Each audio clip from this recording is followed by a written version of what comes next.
Okay, got about an hour until my pizza gets here, so be cutting it close. 2, 3, 4, dee dot beep bop boop bop ba da da dee dee dee doo doo sribbit beep bop bop bop ba. Excuse me. Yes, thank you for picks of the week. Da da da da da. Hey.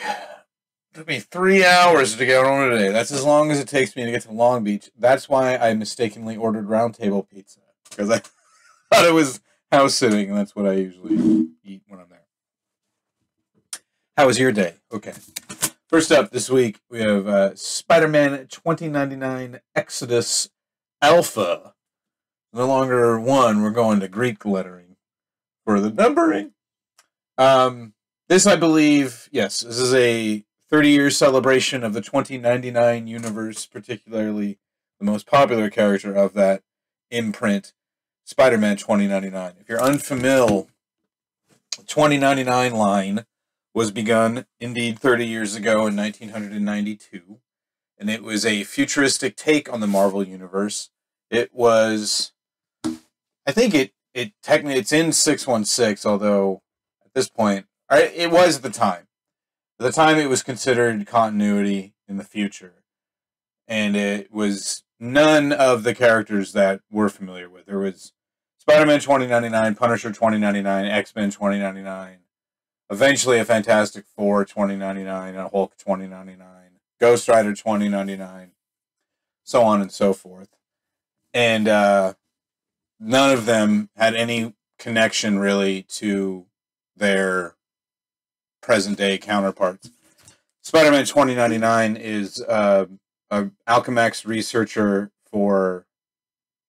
He's a chemical researcher for Alchemax, I believe. Some sort of scientist. His name is Miguel O'Hara. And now I can't remember how he got his powers. Some sort of accident. Or it might have been an experiment. Ghost Rider 2099 appears in this as well. I don't remember anything about this book. I do remember I read it and enjoyed it because Chris Bachalo drew it. Spider-Man 2099 was the biggest success and definitely the best of them. I love 2099. I've been buying up the ones I don't have over the last few years. I have all of X-Men 2099, but I haven't read it yet. I read all of Punisher 2099 during quarantine, I want to say, and it was terrible. But it was a lot of fun because it was so bad. I couldn't do it in a sitting. But Spider-Man 2099 was always good. And this is written by Steve Orlando, and I think it's the first Spider-Man 2099 story to not be written by Peter David. Peter David created the character in 92, wrote the entirety of the series, which was about 50 issues, somewhere in there. Maybe 40. And he also wrote the series from a few years ago. They brought the character back, and I want to say around 2014. And Miguel O'Hara was in the present tense, so it was mostly him trying to figure out how to get back to the future. Oh, they should have made a movie. The character's definitely had a lot of heat over the last few years. He appeared during the end credit sequence in the first Venom movie, and or Into the Spider-Verse. And I'm all for it, but this is more, I think it's coming up soon where Miguel O'Hara will take a major part in the Marvel Cinematic Universe. But I'm just happy to read more comics. I don't really care quite so much. What else this week I got was Dogs of London #1 from Aftershock Press. This is written by Peter Milligan, and I don't know, I want to say, knowing Peter Milligan's work as I do, Peter Milligan has been a favorite writer of mine for about 30 years also. It looks like a London crime, like a London mafia story, but also with a supernatural element. What's not to enjoy? And finally this week, this is what I'm most excited for. This is Giant Size X-Men #1, Thunderbird. This is indeed Thunderbird. Thunderbird, known as John Proudstar, was one of the original members of the second team of X-Men. You had your first team of X-Men were the original 5, Cyclops, Marvel Girl, Beast, Angel, Iceman. And they were the X-Men for the next 15, almost 20 years. And then when they wanted to revamp the title, Chris Claremont and, well, it was it Conway? Len Wein and Dave Cockrum put together the next team, the revamped team, the one that appears in Giant Size X-Men #1 in 1975. So I guess it was about 10 years later. I don't know why I always think it's 79, not 75. And the order of the day was to make it more diverse. Even 50 years ago, this was on people's minds. And so instead of just having 5 white kids from, the tri-state area or New England, they had Wolverine, who was from Canada and wasn't even a child. Storm was from Africa. Colossus from Russia. Nightcrawler's from Germany. And Thunderbird is from Arizona. He's an Apache. But, and this is something I've always been, there's like a thing with certain characters like Thunderbird that are almost more effective dead. Well, not more effective. I'll start this way. So, the first appeared in Giant Size X-Men #1, 1975. And then X-Men picked up from number 92. Uncanny X-Men Volume 1 picked up from 92 with his new team. And 94, I believe, is when Thunderbird dies. Claremont figured out pretty quick that Thunderbird and Wolverine were really similar characters. They were both like the tough guys, the antisocial types. And I think that was largely it. I think they were just like, this guy's just kind of taking up space. So they killed him. He died like sacrificing himself to save the team on a mission, which I don't even remember the details now. But I always thought it was shitty. Like the Native American hasn't suffered enough in this country. He's going to get killed as soon as he's on the X-Men. About 15 years later, they did introduce James Proudstar, who was Thunderbird's brother, and was similarly powered. He's like super strength, that kind of powered. And he was known as Warpath, and is known as Warpath, and he became a member of X-Force. And so, to me, I've always liked Warpath. I always liked heroes that were off the beaten path and that weren't just white guys, despite my very obvious white guyness. Because of that, in fact. And so, but also just like, it really did seem lame that Thunderbird had to die. They could have just written him out of the goddamn team. He could have quit.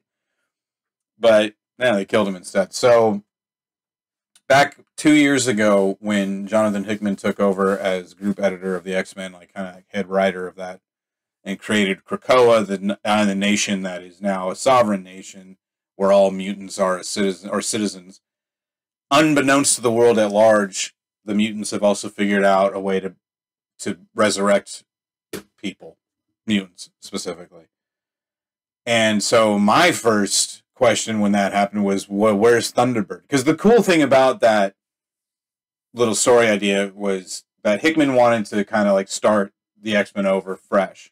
So what better way to do that than to bring back all these dead characters and then figure out where to put them into here? So like Apocalypse came back and then very quickly kind of got written out because it's like, well, he's too superpowered, so we'll put him in charge of another dimension or wherever the hell he is now. I remember, but I can't name it. I'm very tired. I've been getting up at 4 instead of 5 so I can get some more work done because that's all the world needs. I digress. So yeah, they brought back a lot of characters. Like Destiny was a big deal in this last Inferno event, but it was cool just seeing these characters being especially after as I explained last week, the whole decimation storyline that they did with the 198 and depowered so many mutants. Now they're like, no, we're bringing them all back. So so that was one of the first things I thought was, well, let's bring Thunderbird back already, and so they finally have. He got brought back, I want to say, during the Hellfire Gala, but they haven't really done anything with him. So I'm stoked for that particular pick of the week. Now picks of last week. Okay, pizza guy, don't go slow on my account. I got a Cerebus book to get through. All right, what did I... Okay. Oh, I'll start with this one, because this is the first one I read. Last week I read Rock and Roll Terrorist, the graphic life of shock rocker G.G. Allin. And this is great. And it reminded me of how much I like G.G. Allin. Although I don't honestly listen to a lot of G.G. Allin. I really do like him. And it was fun. It was stories that I'd heard, stories that I hadn't heard. There's always this thing where people talk about G.G. Allin now, is because G.G. Allin is very problematic, to say the very least. And so I understand the inclination for people, fans of his now, to talk to like always have a disclaimer and at the top and be like, I don't agree with everything he did or said, but he was, I still want to. He was very interesting, so I still want to write about him. And I understand that, but I really wish it weren't necessary. I really wish writers, and I'm not. Reed Chancellor is a great cartoonist, and this was a very well put together book. But I could have done without that, I guess, is what I'm saying. And I know that's selfish though, because I know that Gigi was very disagreeable, to say the very least. So I don't need him to apologize to me in advance. Like, I know what I'm getting into, but I'm not necessarily the target demo. I mean, I am, because I'm obviously got the book and read it and enjoyed it. But if somebody's like, "Oh, I've never heard of this," and then they don't have that little thing, you're like, "Well, this guy just has punched several women over the course of this story with no repercussions whatsoever." Which is, yeah, I mean, it's not cool, but it's also like, honestly, Gigi just wouldn't want anyone to apologize for him. G.G. Allin, and I didn't really get into it last week, right, because I wanted to read it, I guess. G.G. Allin was a very big punk rocker in the early 90s. It was when he really broke. Late 80s, early 90s. What a life to have lived. He was born Jesus Christ Allin. That's his real name. It was his birth name. His father was an insane man who had a vision that his second son would be the second coming of Jesus Christ, and so named him Jesus Christ Allin. Very abusive man, very mentally unstable, clearly, and when he began digging graves for his family, that was when his wife was like, well, I'm going to take the kids and go to Mother's. And so Gigi's name was legally changed to Kevin. But Merle, his older brother, who was like 2 when Gigi was born, couldn't pronounce Jesus Christ, so he called him Gigi, and then that name stuck. Very ironically. Well, not very ironically, because Gigi definitely became like a martyr for certain aspects of the punk scene. Gigi fell in love with rock and roll, and he didn't want to do anything else. And he was very into punk rock and the whole destructiveness of rock and roll. He really believed in it, and so he would beat himself on stage. He would beat the audience, like literally beat the shit out of them. My friend Sammy has a great story that I tell because I don't have my own Gigi story. Gigi died right when I got into punk, so I never, honestly, kind of glad. I mean, I really regret not ever getting to see him live, but I'm also, I wouldn't have been able to handle it, especially at 16. He played in San Diego around that time, and I wouldn't have been able to go anyway because it was in a bar. But like I say, my friend Sammy told me the story, and whew, it's a corker. Anyway. And yeah, so he would play nude often, usually just in a jockstrap. He would shit on stage and throw it at the crowd. He would bleed all over the place. He would break things. He was arrested constantly. He was in jail a ton. And like, yeah, like an actual psycho. And he would go on like, talk like Jerry Springer or Geraldo and be himself, and it would be Boffo box office because he was such a scumbag. And, he made some really, really great punk rock, and it really just reminded me, like I needed it, but I was like, yeah, I do have the best taste in music. I find music other than hard rock and roll to be angering. It angers me. And it's a silly way to think about things, but I'm glad that I have it. This made me, it's like reinforced for me that punk rock is the superior form of music. My own personal music taste is the superior taste in music. And if you don't like it, take it up with G.G. Allin. He's been dead for 30 years. This week I also read Flashpoint Beyond #0. This was a lot of fun. I can't remember now if I talked about this or if I was just going to bring this up this week. So I guess I'll just do that. No, I did talk about it. Yeah, okay. Yeah, it was great. So where the Flashpoint storyline centered around the Flash, oddly enough, who had gone back in time to change history so that his mother had never died. But then when he got to the present, he was like, "Oh, first he thinks the Reverse Flash did it, his arch nemesis, but then he realizes it was him who had done it, and he went, oh, well, I've made a terrible mistake." And he enlists Thomas Wayne, who is Batman in this reality, who is Bruce Wayne's father. In this reality, and I mentioned this last week, but somehow Barry saving his mother's life resonated in strange ways, so that in that infamous night in Crime Alley, instead of Bruce Wayne's parents dying, Bruce and his mother died.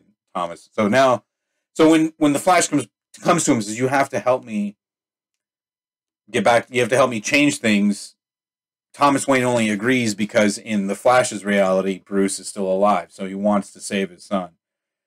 At the beginning of this, he wakes up and he's like, "Wait, what happened? I thought we had fixed this, but we're back in the Flashpoint timeline." And now Thomas Wayne is the only one who knows. He goes and he finds Barry Allen, the Flash, but Barry Allen has no idea what he's talking about. So now it's up to Thomas Wayne to figure it out. And yeah, it's really, really fun so far.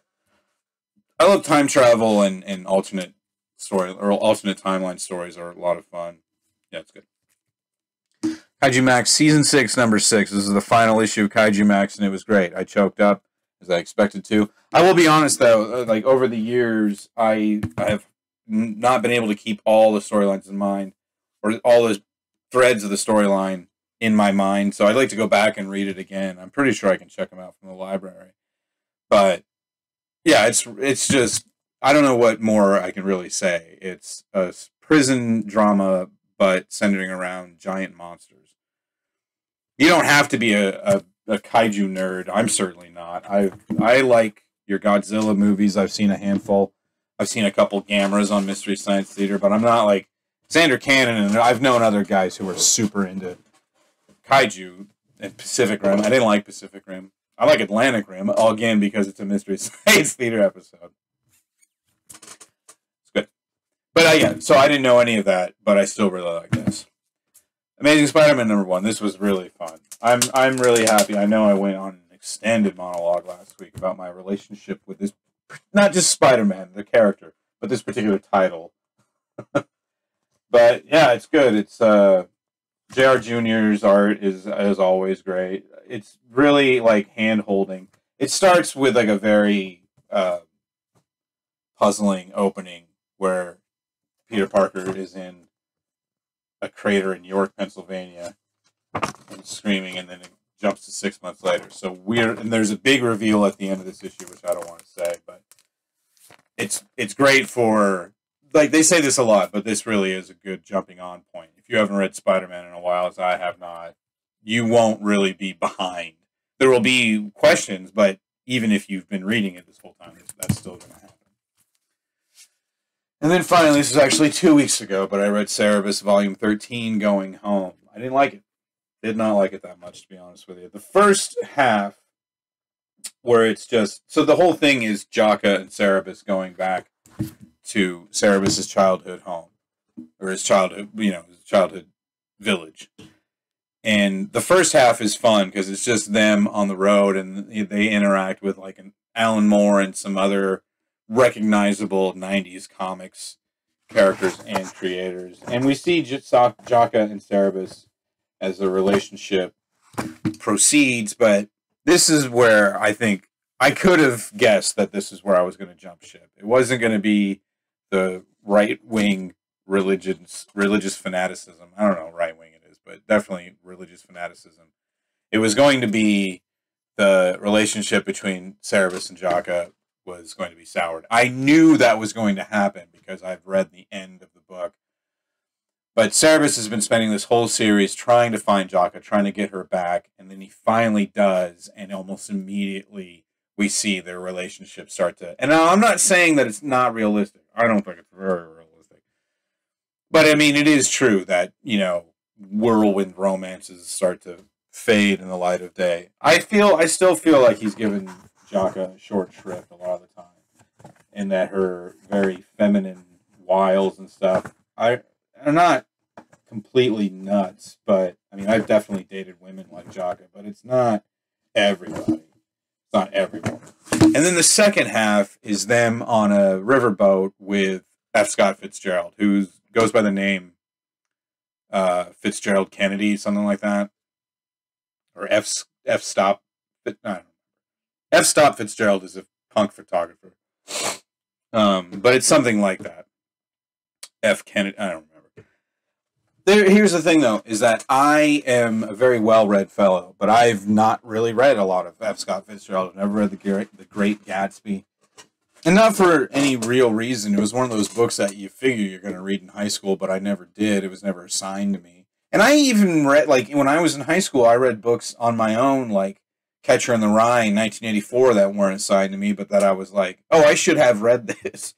I think The Great Gatsby just didn't appeal to me that much.